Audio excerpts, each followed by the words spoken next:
నీ ధర్మశాస్త్రము నాకెంతో ప్రేమగానున్నది.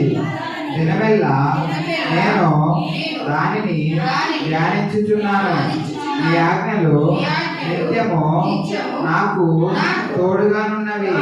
నా శత్రువులను మెచ్చిన జ్ఞానము అవి నాకు కలుగజేయుచున్నవి. నీ శాసనములను నేను ధ్యానించుచున్నాను. కావున బోధకులందరికంటే నాకు విశేష జ్ఞానము కలదు. ఈ ఉపదేశములను నేను లక్ష్యము చేయుచున్నాను. కావున వృద్ధుల కంటే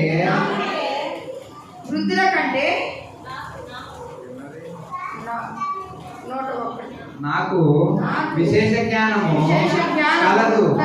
నేను నీ వాక్యము అనుసరించినట్లు దుష్ట మార్గముల నుండి నా పాదములు తొలగించుకొనుచున్నాను. నీవు నాకు బోధించితివి గనుక నీ న్యాయ విధుల నుండి నేను తొలగకున్నాను. నీ వాక్యము నా జిహ్వకు ఎంతో మధురములు.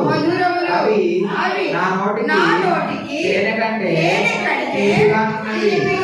ఈ ఉపదేశము వలన నాకు వివేకము కలిగెను. తప్పు మార్గములన్నీయు నాకు హాస్యకరములైనవి.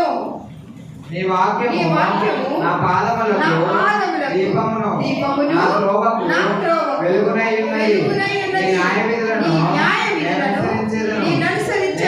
నేను ప్రయాణము చేయుచున్నాను. నా మాట నెరవేర్చుదును. యెహోవా నేను మిక్కిలి శ్రమపడుచున్నాను. నీ మాట చొప్పున నన్ను బ్రతికింపుము.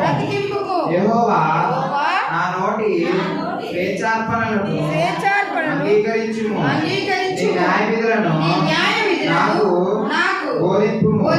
నా ప్రాణము ఎల్లప్పుడూ నా చేతిలో ఉన్నది. అయినను నీ ధర్మశాస్త్రమును నేను మరువను. నన్ను పట్టుకొనుటకై భక్తిహీనులు ఉరియొట్టిరి. అయినను నీ ఉపదేశముల నుండి నేను తొలగి తిరుగుటలేదు. నీ శాసనములు నాకు హృదయానందకరములు. అవి నాకు నిత్య స్వాస్థ్యమని భావించుచున్నాను. నీ కట్టడలను గైకొనుటకు నా హృదయమును నేను లోపరుచుకొని ఉన్నాను. ఇది తుది వరకు నిలుచు నిత్య నిర్ణయము. ఆమేన్.